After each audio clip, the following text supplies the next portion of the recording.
Hello guys, जय हिंद। आप सभी का स्वागत है हमारे यूट्यूब चैनल पे। फाइनली आज हमारा अर्थमेटिक का पहला चैप्टर एवरेज की बात हम करने चल रहे हैं अपने इस प्लेटफॉर्म पे, इस यूट्यूब चैनल पे। आप सभी को बहुत सारे बच्चे ऐसे हैं जिनको अर्थमेटिक से डर लगता है कि अर्थमेटिक के क्वेश्चंस हमसे नहीं बन पाते हैं, मैथ्स हम नहीं लगा पाते हैं। तो फाइनली हम आप सभी को कहना चाहेंगे आज इस वीडियो को आप सिर्फ 10 मिनट तक वॉच करिए। उसके बाद हमारा वीडियो 30 या 40 मिनट का जो भी होने वाला है, पूरे वीडियो को आप वॉच करने के लिए मजबूर हो जाएंगे। यानी फाइनली आपको वीडियो वॉच ही करना पड़ेगा। अगर आप पर्टिकुलर किसी एग्जाम की तैयारी करें तो आप पूरे वीडियो को वॉच करेंगे। कुछ ऐसे कंटेंट्स आपको मिलने वाले हैं, हम आपको दिखाना चल रहे हैं कि वाकई में अर्थमेटिक कितना आसान होता है। जैसे जो आपको डिफिकल्ट लगता है, जो आपको लगता है कि अरे तो मुझे समझ में आ ही नहीं सकता, हो ही नहीं सकता, ये चीजें कितनी आसान है। बस आप थोड़ी सी क्लास में बने रहिए, 10 मिनट तक बने रहिए। उसके बाद आप देखिए कि अर्थमेटिक के क्वेश्चनों को कितने कम टाइम में थॉट प्रोसेस भी किया जा सकता है। थॉट प्रोसेस का मतलब क्या हुआ? जब भी हम किसी क्वेश्चन को सोच के ही कर पाए, मतलब हमें वहां पर पेन और कॉपी की आवश्यकता ही ना पड़े, वो कॉमन सेंस पे लग जाए, वो क्वेश्चन हमारा थॉट प्रोसेस के माध्यम से होता है। उन क्वेश्चनों को हम सोच के कर पाते हैं। फाइनली हम ये बातें आज की क्लास में करेंगे कि एवरेज की क्वेश्चंस को विदाउट पेन और कॉपी कैसे किया जाए। हम ना पेन का यूज करेंगे और ना ही कॉपी का, और फाइनली हमारे आंसर आ जाएंगे। ये सारी बातें आज की क्लास में करेंगे। तो चलो बच्चों, हमने आपसे कहा आप 10 मिनट तक वीडियो को वॉच करिए, आगे के पूरे वीडियो को वॉच करने के लिए आप मजबूर हो जाएंगे। तो स्टार्ट करते हैं आज की क्लास, जहां पर हम आपसे बात करेंगे एवरेज के बारे में। औसत क्या होता है? देखिए, सबसे पहले अगर हम किसी चैप्टर की शुरुआत करते हैं, किसी चैप्टर के बारे में हम पढ़ते हैं, तो हमें सबसे पहले उसके बारे में पता होना चाहिए कि जो चैप्टर हम पढ़ने जा रहे हैं उसका मतलब क्या है। आखिर औसत का मतलब क्या है? आपने इस वर्ड का यूज किया होगा अपनी लाइफ में भी, अपने डेली रूटीन में भी, हमेशा कहीं ना कहीं आप एवरेज वर्ड को बोलते होंगे। क्या आपने कभी समझने की कोशिश की औसत होता क्या है? औसत क्या है? औसत जब भी हमें कुछ काउंटेड नंबर दिए रहेंगे, जितने भी नंबर्स हमें दिए जाएंगे, उन सारे नंबरों के जो बीच की संख्या होगी उसी को हम लोग औसत कहते हैं। उसी को हम लोग एवरेज कहते हैं। जो बीचों बीच की संख्या होती है उसी को हम लोग औसत कहते हैं, वही हमारा औसत होता है। यानी कहीं ना कहीं एवरेज यह डिफाइन करता है कि जितनी भी संख्याएं दी गई हैं, उन संख्याओं में औसत एक ऐसी संख्या है जो उनके बीचों बीच की संख्या है, जो यह डिफाइन करती है कि वह कुछ संख्याओं से जितना कम है, बाकी संख्याओं से उतना ही ज्यादा है, यानी वही आपका औसत है। हमने कहा भैया 71, 72, 73 का औसत क्या होगा? बच्चा बीच में क्या आ गया? 72 आ गया, औसत 72 हो गया। 72 जो है ना, 71 से जितना ज्यादा है, 73 से उतना ही कम है, सो एवरेज बीच की संख्या है। हमने कहा 51, 52, 53 का एवरेज क्या होगा? 51, 52, 53 का औसत क्या होगा? 52 होगा, बीच में है। बच्चों, किसी फार्मूले की बात नहीं कर रहा हूं, अभी करूंगा भी नहीं। आपको फॉर्मूला सिखाने नहीं आया हूँ, आपको सिखाने आया हूँ कि वाकई में अर्थमेटिक कितना आसान होता है। इसको अगर हम प्रैक्टिकली सोचें तो चीजें बड़ी आसान हो जाती हैं। वहीं पर अगर आप थ्योरेटिकल सोचेंगे तो आपको लगेगा मैं तो औसत पढ़ रहा हूँ, बिना फॉर्मूले के क्वेश्चन लग ही नहीं सकते हैं। CISI पढ़ रहा हूँ। भाई अनपढ़ भी लोग होते हैं, बहुत सारे लोग अपने पैसे बैंक में जमा करते हैं, वो भी तो ब्याज का कैलकुलेशन करते हैं। बहुत सारे लोग हैं गांव में ब्याज पे पैसा चलाते हैं, वो भी तो ब्याज का कैलकुलेशन करते हैं। प्रॉफिट लॉस किसको नहीं पता है? आप कोई भी बिजनेस करते हैं तो सबसे पहले यही सोचते हैं हमें प्रॉफिट होगा कि लॉस होगा। तो कैसा थ्योरी, आप प्रैक्टिकल सोचो चीजों को। अगर आप प्रैक्टिकली सोचोगे ना तो क्वेश्चन आपके बड़े इजी वे में बन जाएंगे। बिल्कुल आपको लगेगा ही नहीं कि आप सवाल लगा रहे हो, आपको लगेगा कि हम तो प्रैक्टिकल लाइफ में जैसे हम करते हैं उस तरीके से सोच पा रहे हैं और क्वेश्चनों को बना पा रहे हैं। बस आपने अंदर से इस डर को निकाल दो कि अर्थमेटिक डिफिकल्ट है। इस चीज को समझो, अर्थमेटिक बहुत आसान है। बस इसको किस तरीके से समझा जाए कि आसान बन जाए, यही बातें हम आपको समझाने आए हैं। और आज इस वीडियो में आपको समझ में आ भी जाएगा कि वाकई में अर्थमेटिक सीखा जा सकता है, अर्थमेटिक के क्वेश्चनों को हम बड़े आसान तरीके से लगा सकते हैं। आज की ही क्लास को आपको देखने के बाद ये चीजें महसूस होने वाली हैं। तो चलो बच्चों, समझते हैं औसत क्या है। आप अपनी बाइक चलाते हैं, अपनी बाइक चलाते हैं, आपकी बाइक की स्पीड कम ज्यादा कम ज्यादा कम ज्यादा रहती है। मगर अगर आपने 60 किलोमीटर की दूरी 1 घंटे में तय कर ली तो आप कहते हैं हमारी स्पीड 60 किलोमीटर प्रति घंटे है। यानी हमारी जो औसत स्पीड थी वो 60 थी। क्या आपकी लगातार स्पीड 60 थी? नहीं थी। लेकिन आप अगर 60 किलोमीटर की दूरी 1 घंटे में कवर कर लिए तो आप यही कहते हैं हमारी स्पीड 60 की है, यानी हमारी औसत चाल 60 की है। क्योंकि आप 1 घंटे में 60 किलोमीटर की दूरी तय कर चुके हो, जबकि स्पीड आपकी कहीं 80 हुई, कहीं 70 हुई, कहीं आपकी 40 और 20 भी हुई। ट्रैफिक लगा था तो आपकी स्पीड कम भी हुई। लेकिन आपने एक ऐसा नंबर निकाल लिया जो उनके बीचों बीच का नंबर है, जो एक समतल आपको एक रेंज दिखा दिया कि ये सारी संख्याएं इसी रेंज में आती जा रही हैं।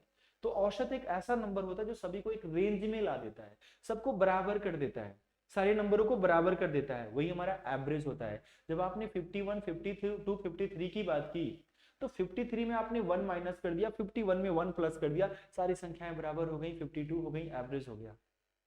सारी संख्याएं बच्चों बराबर हो गई, 52 हो गई, 53 में से आपने एक कम कर दिया, 52 हो गया, 51 में एक प्लस कर दिया, जितना वो ज्यादा था उतना ही वो कम था, सबको बराबर कर दिया, एवरेज हो गया। उसी को तो आप एवरेज कहते हैं, तभी तो आप एवरेज में बोलते हैं एवरेज हाइट उसकी इतनी है, एवरेज इतनी है, तो अप्रोक्स में आप बताते हैं, उसको एक रेंज में लाते हैं। हमारी क्लास है, हमारी क्लास में अलग अलग एज के बच्चे हैं, 16 साल के भी है, 17 साल, 18 साल, 21, 22, 23, 24 के भी हैं। अगर हमने निकाल दिया कि हमारी क्लास का औसत 20 वर्ष है, इसका मतलब है हमारी क्लास में जितने बच्चे बैठे हैं सभी 20 वर्ष के हैं, क्योंकि आपने एक रेंज डिसाइड कर दी, सभी को एक रेंज में लाके छोड़ दिया। बातें समझ में आ रही कि नहीं आ रही है बच्चों? अगर हमने कहा 2, 3, 4, 5 का एवरेज क्या होगा, तो आप कहेंगे सर यहाँ तो बीच में दो संख्याएं आ रही हैं, 3 और 4 आ रहा है। आपने कहा था बीच की संख्या औसत होगी, बिल्कुल बीच की संख्या ही औसत होती है, लेकिन यहाँ तो सर 2, 3, 4, 5 में 2 और 3 दोनों आ जा रहे हैं, तो अब हम क्या कहेंगे, 3 और 4 दोनों आ जा रहे हैं। बच्चा 3 और 4 के बीच का नंबर क्या होगा, 3 और 4 के बीच का नंबर 3.5 होगा, तो 3.5 हमारा एवरेज हो जाएगा, क्योंकि 2, 3, 4, 5 में जो बीच के नंबर होंगे वो 3 और 4 होंगे, 3 और 4 के जो बीच का नंबर होगा वो 3.5 होगा, तो हमारा एवरेज जो होगा बच्चों वो 3.5 होगा। आई होप की बातें समझ में आ रही होंगी। आइए बोर्ड पे समझते हैं एवरेज क्या होता है, शब्दों को समझिए, सवाल तो सेकंड में लगेंगे, पहले आप एवरेज के कॉन्सेप्ट को अच्छे से क्लियर करिए। जब तक कॉन्सेप्ट नहीं क्लियर होगा ना तब तक चीजें बेहतर नहीं हो पाएंगी। प्रैक्टिकली करेंगे सारे क्वेश्चनों को, बस समझते रहिए। ये बच्चों जमीन है, यह एक जमीन है, क्या है बच्चों, जमीन है, ठीक है, इसे हमें थोड़ा सा मोटा कर लेना चाहिए सो दैट आपको प्रॉपर तरीके से दिखे। ये बच्चों एक जमीन है, क्या है, यह एक जमीन है। अब आप समझिए, जैसे इस जमीन पे मान लीजिए कि यहाँ पर 2 पेड़ हैं, कितने पेड़ हैं, इस जमीन पे 2 पेड़ हैं। हमने कहा यह एक जमीन है, इस जमीन पे 2 पेड़ है या पोल कह सकते हैं, खंबे लगे हुए हैं। एक पोल की हाइट ऐसा है कि वो 20 मीटर है, लेकिन एक दूसरा पोल है जिसकी हाइट बच्चों 40 मीटर है। एक पोल है जो 20 मीटर का है, लेकिन एक दूसरा पोल है जो 40 मीटर का है। इनके एवरेज को निकालना है, इनके औसत को निकालना है, इनके बीच की संख्या का निकालना है। एक ऐसी हाइट फाइंड आउट कर लेना है जो डिफाइन कर दे कि दोनों पोल इसी के आसपास के हैं, यानी वो दोनों इन्हीं के बीच का नंबर है, इन्हीं के बीच का हाइट है। अब आप सोचो अगर इनको इक्वल करना है, क्योंकि एवरेज का मतलब होता है समतल करना, बराबर कर देना, एवरेज में कर देना, चीजों को एक एक बराबर कर देना। जैसे आपकी जमीन है ना, या 2 मकान बने, एक मकान की हाइट आप मान लो 40 मीटर है, एक की मकान की हाइट बच्चा 20 है। अगर इसको हम 10 बढ़ा देंगे, इसकी हाइट 10 कम कर देंगे, तो दोनों का रेंज क्या हो जाएगा, बराबर हो जाएगा, एक रेंज में आ जाएंगे, एक रेंज में आ जाएंगे। सिमिलरली अगर इस पेड़ की हाइट को हम 10 मीटर कट करके ना इस पेड़ में अगर हम ऐड कर देते हैं, तो दोनों जो पोल होंगे या पेड़ होंगे उनकी हाइट क्या हो जाएगी, इक्वल हो जाएगी, एक रेंज में आ जाएंगे। औसत इन द सेंस चीजों को एक रेंज में ला दीजिए, समतल कर दीजिए, बराबर कर दीजिए, एक ऐसी संख्या फाइंड आउट कर लीजिए जो उनके बीचों बीच की संख्या हो, दैट इज कॉल्ड एवरेज। उसी को बच्चों हम लोग औसत कहते हैं, यानी यही इनकी औसत ऊंचाई हो जाएगी। इनकी औसत ऊंचाई हो जाएगी 30 मीटर। क्या हो जाएगी, 30 मीटर। यानी फाइनली हमने क्या कहा, हमने आपसे एक कहा कि we have two numbers that is 20 and 40। हमारे पास दो संख्याएं हैं और वो संख्याएं 20 और 40 हैं।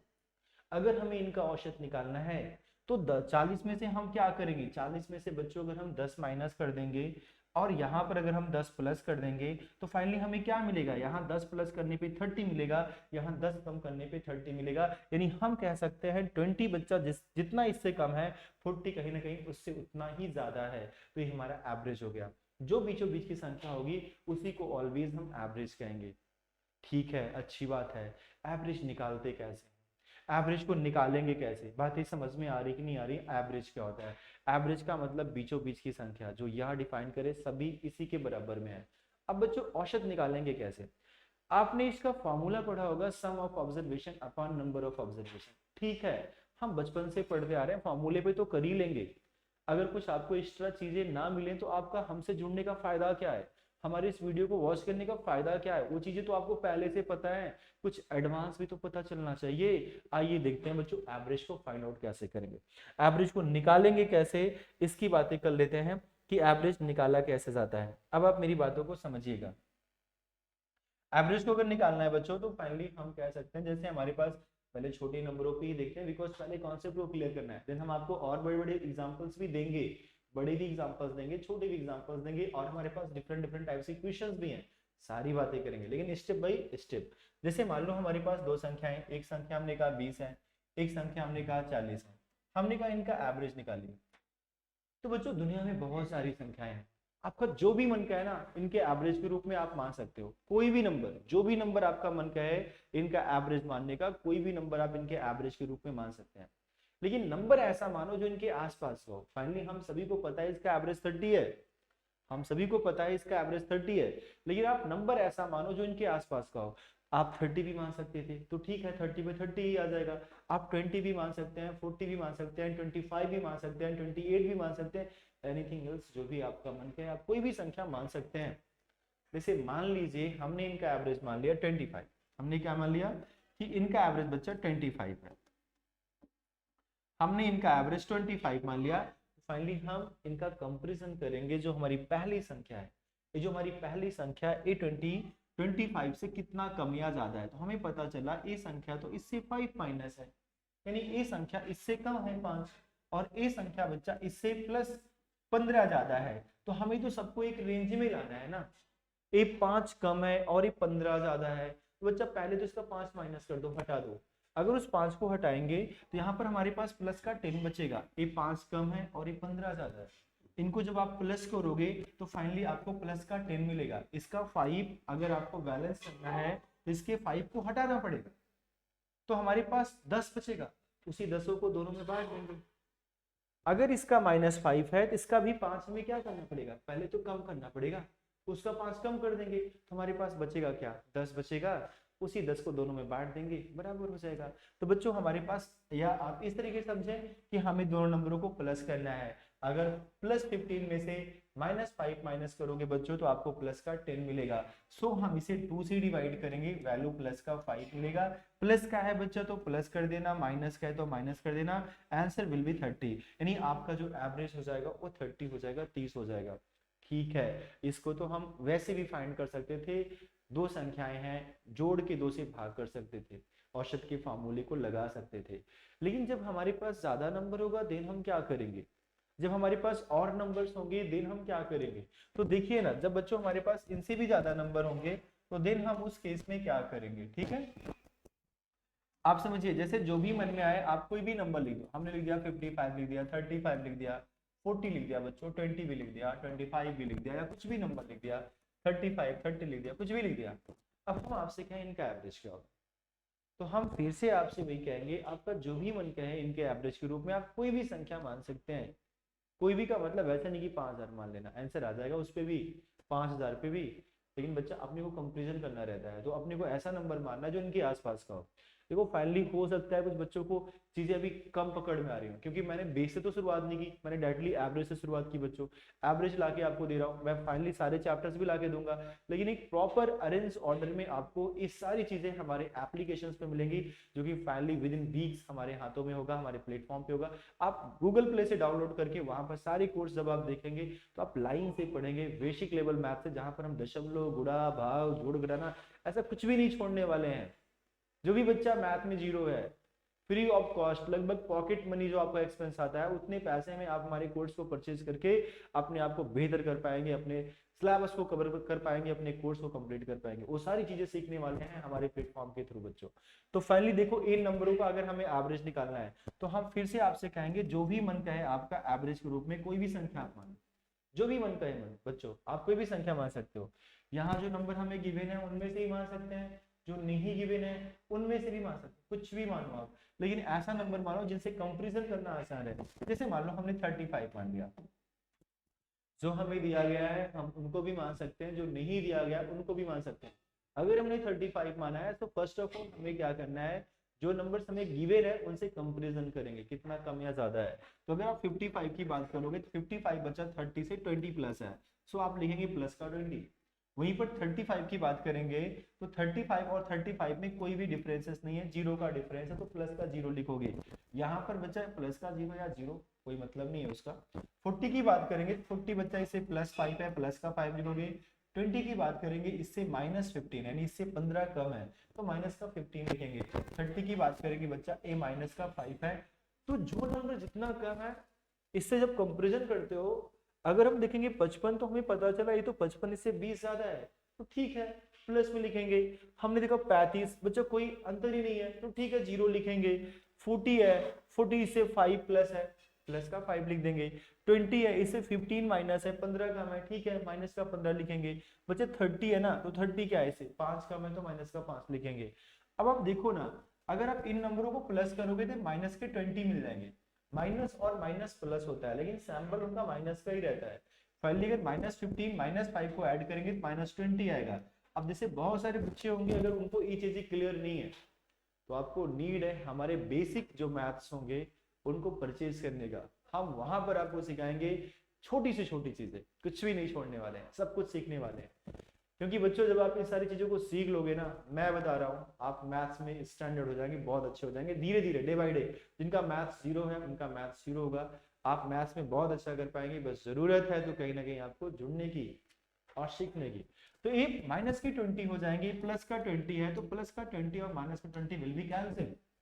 भाई 20 कम करना है और इधर 20 ज्यादा है तो इनको बैलेंस करना है तो इसे हटा ही दो ना। जो नंबर बढ़ रहे हैं उन्हीं को सब में डिस्ट्रीब्यूट कर देंगे। तो नंबर क्या बढ़ रहा है हमारे पास, प्लस का 5 बढ़ रहा है और नंबर्स हमारे पास है कितना, इसी 5 को पांचों में डिस्ट्रीब्यूट करना है। तो कितना कितना करेंगे बच्चा, +1 सब में प्लस कर देंगे। तो +1 करेंगे तो यहाँ पर हमें नंबर मिल जाएगा 36, यानी ए हमारा एवरेज हो जाएगा। एंड आई होप कि आपसे बच्चों को बातें क्लियर हो रही होगी। अब अगर आप इनका बाई फॉर्मूला एवरेज निकालोगे, एवरेज का जो फॉर्मूला होता है बच्चों वो होता है average is equal to sum of observation, it means राशियों का योग बटे में number of observation, it means राशियों की संख्या। तो औसत का जो फॉर्मूला होता है राशियों का योग बटे राशियों की संख्या होता है। हमारे पास राशियां क्या क्या हैं, राशियां 55 है, 35 है, 40 है, 20 है, 30 है। तो जोड़ लेते हैं पहले हम, जोड़ेंगे बच्चों देखो 55 और 35 जोड़ोगे 60 और 30 90 हो जाएगा। 90 में बच्चा अगर आप 30 जोड़ दोगे तो 90 30 आपका 120 हो जाएगा। 120 में 20 जोड़ दोगे तो 140 हो जाएगा। 140 में 40 जोड़ दोगे बच्चा 180 हो जाएगा। फाइनली आपको ऐड करने पे 180 मिलेगा and we have 5 numbers so divided by 5। हमारे जो सम है, सम ऑफ द ऑब्जर्वेशंस है बच्चा वो 180 आया। Number of observation we have 5 numbers, तो 180 को हम डिवाइड करेंगे 5 से एंड देन वी गेट 36। 5 यही 15, 3 बचेगा 30 और 5 30, तो आंसर विल बी 36। और जो कि आप इस मेथड से भी देखना और उस मेथड से भी देखना। तो ये तो एवरेज के बड़े बेसिक क्वेश्चंस हैं, इनको तो आप कर लोगे। अभी इनके आगे बढ़ेंगे ना बच्चों तो बहुत सारी चीजें अभी हैं, बहुत कहानियां हैं। जैसे अभी आप समझो, चलो ठीक है इसे रिच करते हैं, आगे बढ़ते हैं। अब इस टाइप के एवरेज के जो क्वेश्चंस आएंगे उन्हें आप बड़े आराम से कर लेंगे। लेकिन जब हम आगे बढ़ते हैं ना बच्चों, उसमें क्या होता है, चीजें बदलती रहती हैं। आपको कभी क्वेश्चंस मिल जाएगा हमारी जो फर्स्ट 100 नेचुरल नंबर्स हैं उनके एवरेज क्या है। तो क्या हम फर्स्ट 100 नेचुरल नंबर्स को ऐड करेंगे? First 100 natural number it means 1 से लेके 100 तक के नंबरों का एवरेज क्या होगा? भाई क्या लगाओगे, 1 से लेके 100 तक के नंबर को जोड़ोगे? नेवर, कभी नहीं जोड़ पाओगे। जोड़ लोगे, अलग फॉर्मूला है। एपी का एक सीरीज भी बन रहा है अरिथमेटिक प्रोग्रेशन का, उसके माध्यम से भी ऐड कर सकते हो। लेकिन हमारे पास एग्जाम में इतना समय नहीं होता कि हम एपी जीपी में जाएं, एपी के फॉर्मूलों को यहाँ पर यूज करें। नहीं, नेवर, हमें तो डायरेक्टली औसत निकाल लेना है। अगर बच्चों कभी भी आता है आपके एग्जाम में एक बेसिक सा क्वेश्चन, अगर आपका एग्जाम बनता है average of first and natural number, यानी प्रथम n प्राकृत संख्याओं का औसत क्या होगा, इनका जो एवरेज होता है वो ऑलवेज n+1/2 होता है। अगर हमने आपसे कहा प्रथम 100 प्राकृत संख्याओं का औसत क्या होगा, 100 + 1/2 50.5 आपका आंसर हो गया। अगर हमने आपसे कहा प्रथम 10 प्राकृत संख्याओं का एवरेज क्या होगा, प्राकृत संख्याएं मतलब 1 से जो स्टार्ट होती है और लगातार चलती जाती हैं, it means natural number, it means positive numbers. बच्चों अगर हमने आपसे कहा फर्स्ट 10 नेचुरल नंबर्स के एवरेज क्या होंगे, so answer will be 10 + 1/2, it means 5.5। But जब आप इसे बाई कॉन्सेप्ट करोगे तो आप 10 नेचुरल नंबर्स आप लिखते हो यहाँ पर, इनको अगर आप ऐड करोगे ना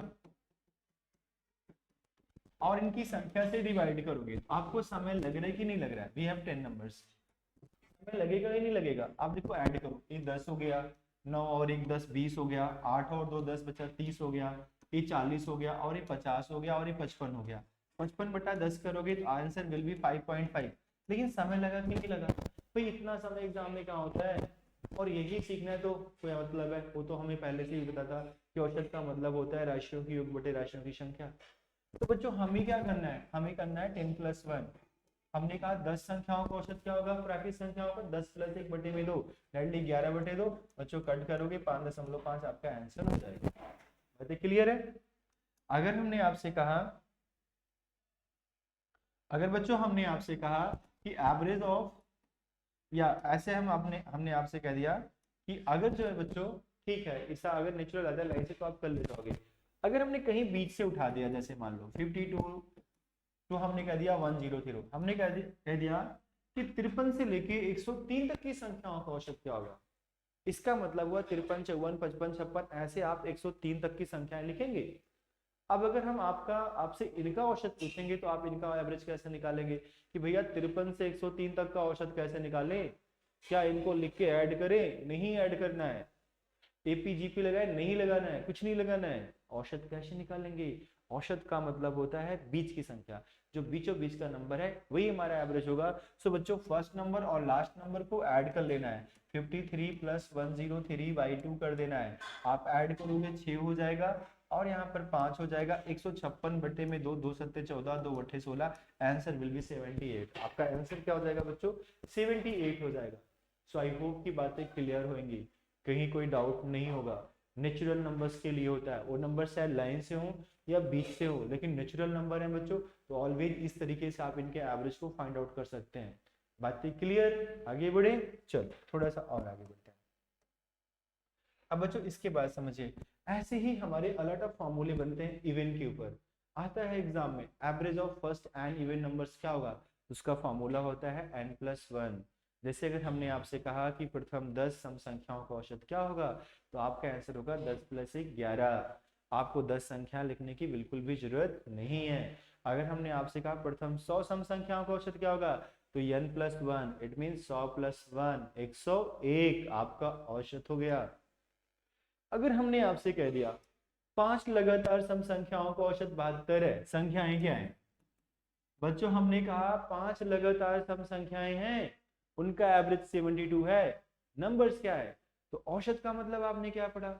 औसत का मतलब आपने पढ़ा सर, औसत का मतलब होता है बीच की संख्या। अगर उसने कहा कि 5 संख्याओं का औसत 72 है, तो इसका मतलब उसने ऑलरेडी मुझे बीच की संख्या दे दिया। और 5 लगातार सम संख्याओं का औसत जब 72 होगा बच्चा, तो 2 संख्याएं से छोटी ले लेंगे, 2 संख्याएं से बड़ी ले लेंगे, पांचों संख्याएं आ जाएंगी। 5 लगातार सम संख्याओं का औसत 72 है। संख्याएं क्या है? अगर उसने हमें कह दिया औसत 72 है, इसका मतलब उसने हमें बीचों बीच की संख्या को दे दिया है। अब हम इनसे 2 नंबर्स नीचे के ले लेंगे, 2 नंबर्स इनसे ऊपर के ले लेंगे। इनके नीचे के नंबर में 70 और 68 मिल जाएंगे, ऊपर के नंबर में बच्चों 74 और 76 मिल जाएंगे। बीच का नंबर तो ऑलरेडी हमें गिवन है। आप इन नंबरों का एवरेज निकालो, 72 आएगा। ऑलवेज ऐसा ही होता है। संख्याएं आ गई, कोई कॉन्सेप्ट नहीं तो करते क्या सर, पहली संख्या x मान लेंगे, दूसरी x + 2 मान लेंगे, तीसरी x + 4 मान लेंगे, चौथी x + 6 मान लेंगे, फिर हम पांचवी x + 8 मान लेंगे। ये हमारे इवन नंबर्स हैं, इनकी संख्या से भाग करेंगे, एवरेज लिखेंगे, फाइनली x का वैल्यू निकालेंगे। बच्चों इतना बड़ा कौन करेगा? करते रह जाएंगे ना एग्जाम में। हमने तो बता दिया ना औसत का मतलब होता है बीच की संख्या। जब हमने कह दिया बीच की संख्या होती है, तो ठीक है, 2 नंबर नीचे 2 नंबर ऊपर, और बीच की संख्या तो ऑलरेडी गिवन है, एवरेज आ गया। ऐसे ओड के भी होते हैं बच्चों, इनकी स्क्वायर्स के भी होते हैं, मतलब बहुत सारी बातें हैं। हम एक प्रॉपर आपको चैप्टर तो यहाँ पर दे नहीं रहे, एज एक डेमो क्लास है, मेरा पहला क्लास है, आप सभी वॉच कर रहे हैं। तो फाइनली आज कम से कम आप मेरी टीचिंग स्टाइल को समझें, टीचिंग तरीके को समझो बच्चों, कि मैं आपको कैसा समझा पा रहा हूँ, चीजें आपको समझ में आ रही कि नहीं आ रही हैं। अभी मैं इसके बाद जो दूसरे पार्ट का वीडियो लाऊंगा, थोड़ा सा अच्छे लेवल का लाऊंगा, बेसिक मैथ लाऊंगा इस बार मैं। कोई चैप्टर ना लाके बेसिक मैथ लाऊंगा, कि बेसिक मैथ में क्या क्या चीजें हमें सीखनी है, क्या कुछ एक्स्ट्रा पार्ट है जिनको हम इम्प्रूव करके अपने अर्थमेटिक को अच्छा कर सकते हैं। आप विश्वास करिए आप बहुत अच्छा कर सकते हैं। बस जुड़ने की जरूरत है बच्चों, एक बिलीव के साथ जुड़ना होता है। ये जर्नी एक दिन की नहीं होती कि हम एक दिन में बहुत बेहतर कर लेंगे। जर्नी बच्चा 10 15 20 दिन में आपको समझ में आएगा कि हाँ सर जो पढ़ा रहे हैं, जो सीक्वेंस लगा रहे हैं, वो चीजें कैसे हो रही है, कैसे लग रहे हैं सवाल।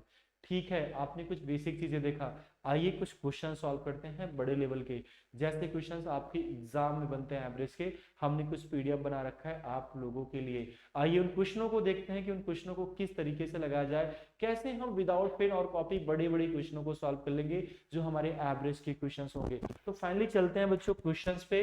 तो हम लोग बिना देर किए हुए आएंगे क्वेश्चंस पे। ओके ठीक है, ये मेरा पीडीएफ है जो कि आज मैंने बच्चों यहाँ पर बना रखा है। सो अभी ये डिजिटल बोर्ड मेरे लिए नया है, ऑलरेडी मैं पूरे दिन डिजिटल बोर्ड पर पढ़ाता हूँ, लेकिन हर एक कंपनी के बच्चों अलग अलग होते हैं, थोड़े इनके फीचर्स में थोड़ी सी प्रॉब्लम आ रही है। 1 2 दिन में अंडरस्टैंडिंग आ जाएगी, दिन चीज़ें बेहतर हो जाएंगी। देखो मेरा पीडीएफ यहाँ से आ जाएगा कि नहीं आ जाएगा, वो दिख नहीं रहा, फाइनली मुझे यहाँ से एग्जिट होना पड़ रहा है। ओके आ गया, तो ठीक है, ये आप देख रहे हैं ना, एवरेज है, औसत है, फर्स्ट क्लास है बच्चों। ठीक है, बातें सही है। हम आते हैं सवालों पे और आपको दिखाते हैं कि इनके क्वेश्चंस को हम किस तरीके से कम टाइम में बना सकते हैं। जैसे बच्चों यहाँ पर एक पीपीटी भी मैंने ही रेडी किया है, लेकिन मुझे लगा कि अभी इनमें बहुत कुछ संशोधन करने की जरूरत है, क्योंकि यहाँ क्वेश्चंस बहुत बड़े बड़े दिख रहे हैं। थोड़ा सा छोटा करेंगे, साइज में वर्क करेंगे, और भी जो चीजें हैं थोड़ा सा अट्रैक्टिव हो जाएगा धीरे धीरे। अब देखो बच्चों, इनके क्वेश्चंस को हमें लगाना है यहाँ से, तो हम इनके क्वेश्चंस को किस तरीके से सॉल्व करेंगे। हमारा पहला क्वेश्चन है, 5 सदस्यों का औसत आयु 50, 45, 35, 30, 25 और 6 है। एक बच्चे के जन्म लेने के बाद उनका औसत आयु क्या होगा। तो ये सवाल तो हमारा एक कॉमन सवाल हो गया, जैसे अभी क्वेश्चन हम कर रहे थे, इसमें कोई थॉट प्रोसेस नहीं। फाइनली इसमें आप सभी को पता है कि ऐड करना है, उनकी संख्या से आप भाग करते हो तो औसत आता है। लेकिन यहाँ होता क्या है, 5 सदस्यों का औसत आयु हमें दिया गया है, एक बच्चा जन्म ले लेगा तो उस परिवार में बच्चे की संख्या बढ़ जाएगी, सदस्यों की संख्या बढ़ जाएगी, योग नहीं बढ़ेगा, क्योंकि अभी तो बच्चे ने जन्म लिया है, अभी तो बच्चा कुछ भी दिन का नहीं है। आज बच्चे ने जन्म लिया, आज औसत क्या होगा। तो हमें पहले से तो योग 5 लोगों का पता है ना, जो बच्चा जन्म लिया उसका तो आयु 0 है ना, तो हमें सिर्फ फाइनली बच्चों 6 से डिवाइड कर देना, फाइनली हमारा एवरेज हमारे सामने होगा। यानी एक बेसिक क्वेश्चन रखा, क्योंकि ये पहला क्वेश्चन था। तो फाइनली आज आप एवरेज किसी भी तरीके से निकाल सकते हैं, जैसे आपने पढ़ा कोई भी नंबर मान के, या बच्चों इनको इनका सम निकाल लो। तो देखो आप 50 और 30 80 हो गया, और बच्चा 45 और 25 अगर आप ऐड करोगे 50 20 70 हो जाएगा। 80 आपका 80 और 70 150 हो जाएगा, 8 7 15 156 हो जाएगा। बच्चों इनका योग कितना आ जाएगा, 156 आ जाएगा।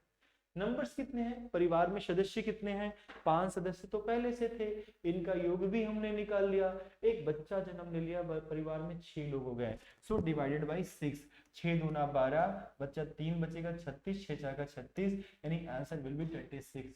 आपका आंसर क्या हो जाएगा, 26 वर्ष हो जाएगा, जो कि आपका आंसर होगा। एक क्वेश्चन आपका इस तरीके से था कि एक बेस लेवल का क्वेश्चन था, जहां पर हमें कुछ संख्याएं दी गई हैं और एक संख्या बढ़ जाती है, उसका मान मगर 0 होगा, क्योंकि बच्चा जन्म लिया है तो उसका वैल्यू 0 होगा।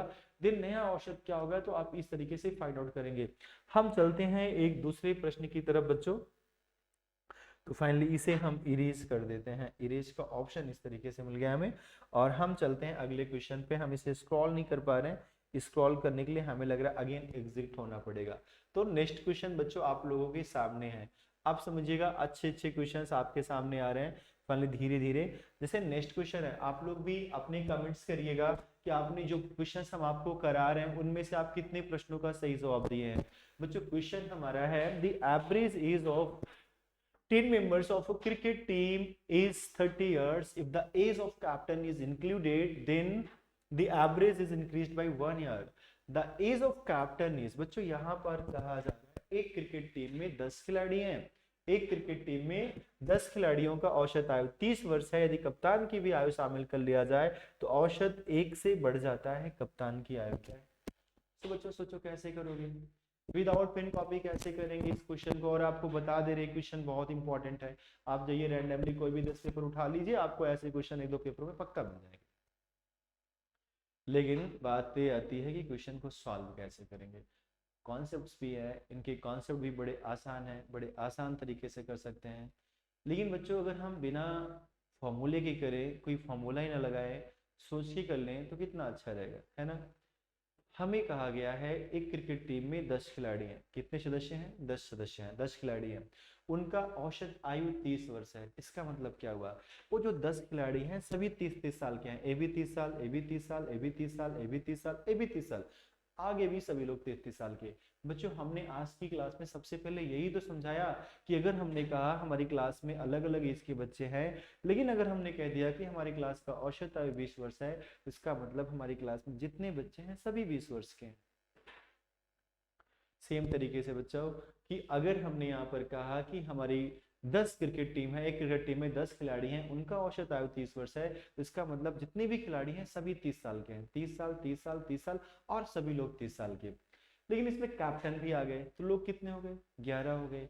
जब कप्तान शामिल हुए तो लोग 11 हो गए, औसत एक बढ़ गया, तो औसत बच्चा 30 से 31 हो गया, संख्या 10 से 11 हो गई, कैप्टन भी आ गए। तो अब सभी लोग, जब औसत एक बढ़ गया तो सभी लोग 31 साल, 31 साल, 31 साल, 31 साल हो गए। इसका मतलब ये है कैप्टन की एज कुछ ज्यादा रही होगी। वो जब कैप्टन शामिल होते हैं ना, उनकी जितनी भी एज ज्यादा थी, उन्होंने क्या किया, अपनी एज को सब में बांट दिया, सो दैट सब इक्वल में आ जाए। बिकॉज एवरेज का मतलब यही होता है कि इक्वलिटी होनी चाहिए, सब में समानता होनी चाहिए। तो कैप्टन की एज कुछ ज्यादा रही होगी, कैप्टन की जो एज ज्यादा थी उसी को उन्होंने क्या किया, सब में डिस्ट्रीब्यूट कर दिया, सब में बांट दिया, सो दैट सभी इक्वल हो जाए बच्चों। यानी कैप्टन का तो 31 चलता है, कैप्टन तो 31 सही है, लेकिन बाकी जो 10 खिलाड़ी थे उनका तो औसत 30 था ना। वो 30 से 31 क्यों हुए? क्योंकि कैप्टन आया। तो जो बच्चा वो 30 से 31 हुए, उनका एक बढ़ा, ऐसे 10 खिलाड़ियों का कुल 10 बढ़ा। वो 10 उनका रियल में है ही नहीं, वो तो कैप्टन का है। कैप्टन का रहा होगा, एक्स्ट्रा रहा होगा, वही लाके सब में दे दिए ताकि सब इक्वल हो जाए। तो कैप्टन तो 31 सही है क्योंकि उनके आने से ही बढ़ा है। मगर इन लोग का जो एक एक बढ़ा, कुल 10 बढ़ा, वो 10 भी कैप्टन का है। 31 10 41, कैप्टन कितने साल के हैं? 41 वर्ष के हैं। बच्चा 41 ईयर्स आपका आंसर हो जाएगा। आया कि नहीं आया समझ में? आप सभी को पता है कि अगर एवरेज बराबर लिखते हैं तो एवरेज बराबर होता है सम upon number of observations. Okay, number of observation. अब बच्चों आपको पता है अगर एवरेज में आप नंबर ऑफ ऑब्जर्वेशंस का मल्टीप्लाई करेंगे तो आपको मिल जाएगा सम ऑफ ऑब्जर्वेशन।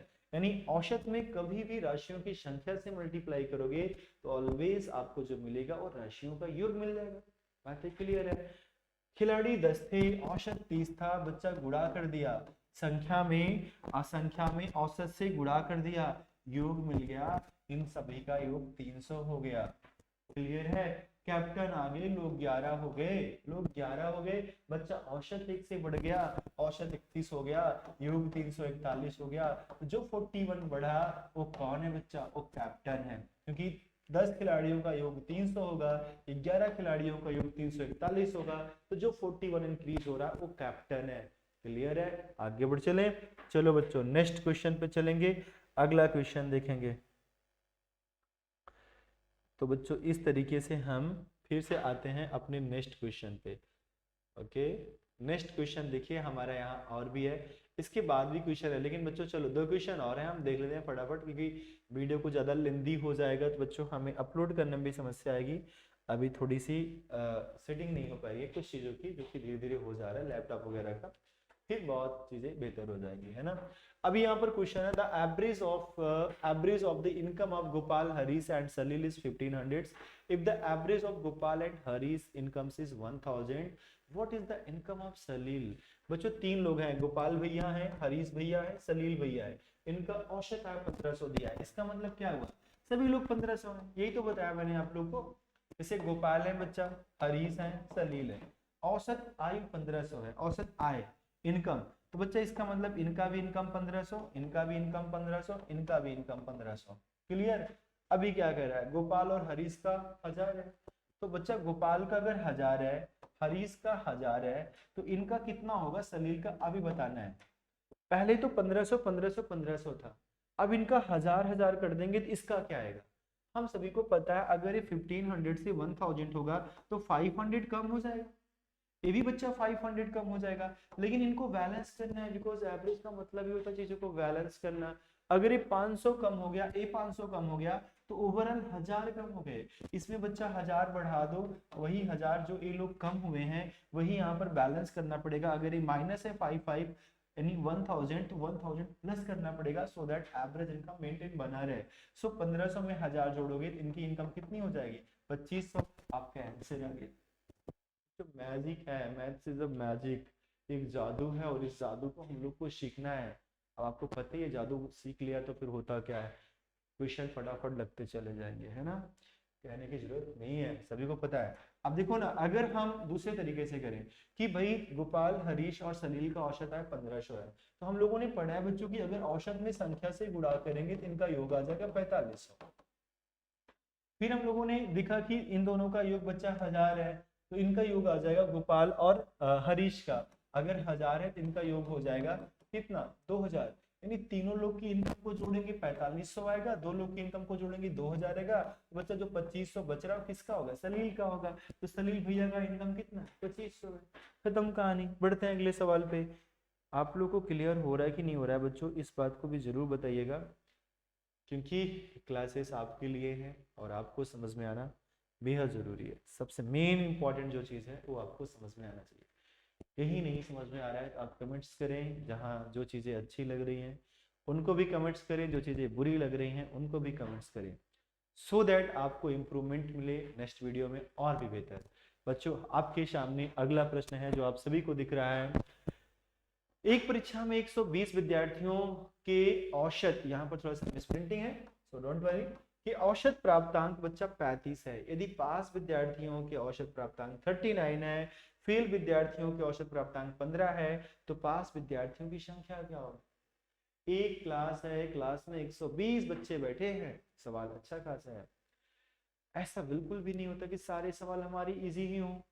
भाई सवाल तो हर लेवल का होता है ना, लेकिन बच्चा जब हर लेवल के सब टॉपिक के कॉन्सेप्ट्स क्लियर रहेंगे तो सवाल तो यूं ही लग जाएंगे। कॉन्सेप्ट्स क्लियर होना बहुत जरूरी है, बातें क्लियर है। अब बच्चा हम एक आ गया कि हमारी क्लास में 120 बच्चे हैं, उस हमारी क्लास में कुछ बच्चे पास हो रहे, कुछ बच्चे फेल हो रहे। पास का अलग औसत दिया, फेल का अलग दिया और ओवरऑल अलग दिया। अपने से पूछ रहा है पास बच्चों की संख्या क्या होगी। अगर आप मान के लगाओगे इस सवाल को यक्स वाई बच्चों तो बहुत लेंदी सवाल हो जाएगा कि चलो ठीक है पास वालों का यक्स मान लिया, फेल वालों का 120 माइनस एक्स मान लिया, औसत में संख्या से गुणा करेंगे योग आएगा कि भाई पास वाले 39 हैं, पास वालों का औसत 39 है, 39 से गुणा करेंगे इनका योग आएगा। फेल वालों का 15 है, औसत में संख्या से गुणा करेंगे इनका योग आएगा। ओवरऑल 120 बच्चे हैं, इनका औसत दिया है 35, इसका गुणा करेंगे सारे बच्चों का योग आएगा। यक्स के क्वेश्चन को सॉल्व करोगे सॉल्व होगा, लेकिन बहुत समय लग जाएगा, बिल्कुल भी ऐसा एग्जाम में नहीं करना है। तो एग्जाम में करना क्या है, तो बच्चों फाइनली हमें एग्जाम में करना क्या है कि हम किस तरीके से लगाएं सवाल कि हमारे तुरंत लग जाए। बच्चों यहाँ पर हम एलिगेशन लगाएंगे। एलिगेशन का मतलब मिश्रण। जब जब भी कभी किसी भी चैप्टर में इस कॉन्सेप्ट को हम हर एक चैप्टर में अप्लाई करेंगे, जब दो चीजों को ना मिला के दिया जाए, यानी दो एक चीज अलग और फिर मिला के ओवरऑल दे दिया जाए, तो एलिगेशन लगेगा। एलिगेशन का मतलब मिश्रण। मिश्रण कब बनेगा? जब कम से कम दो चीजें हों। एक चीज का तो मिश्रण बनता नहीं। भाई चीनी का तो शरबत तभी बना पाओगे जब पानी होगा, नहीं तो बनेगा ही नहीं। तो वही चीज हुई बच्चों, कुछ बच्चे फेल हो रहे हैं, कुछ पास हो रहे हैं, कुछ पास है कुछ फेल है। पास वालों को कितना दिया? 39। फेल वालों को कितना दिया बच्चों? यहाँ पर 15 दिया। ओवरऑल बच्चों को कितना दिया? 35। ये बीच में रहेगा। अब एलिगेशन कॉन्सेप्ट क्या है ये समझना पड़ेगा। पहले हम इनके चैप्टर को भी पढ़ाएंगे, सारी चीजें क्लियर होंगी। जब पूरी सीरीज को फॉलो करोगे समस्याएं कहीं नहीं रह जाएंगी। तो इनका डिफरेंस बच्चों यहाँ लिखते हैं। इनका डिफरेंस 20 का है, इनका डिफरेंस 4 का है, यहाँ लिखते हैं। इनका रेशियो क्रिएट करेंगे, 5:1 का रेशियो होगा। 4 1 जा 4, 4 5 जा 20। बच्चा 5:1 का रेशियो आएगा, तो ये मतलब पास वालों की संख्या 5 टाइम्स है, इनका 1 टाइम्स है। ओवरऑल 6 यूनिट हो गया। 6 यूनिट का वैल्यू अपने को 120 दे रखा है, तो 1 का वैल्यू बच्चा आ जाएगा 20। 1 का वैल्यू 20, तो 5 का वैल्यू कितना हो जाएगा? 100। 1 का वैल्यू कितना हो जाएगा? 20। तो पास बच्चों की संख्या कितनी हो गई? 100 हो गई।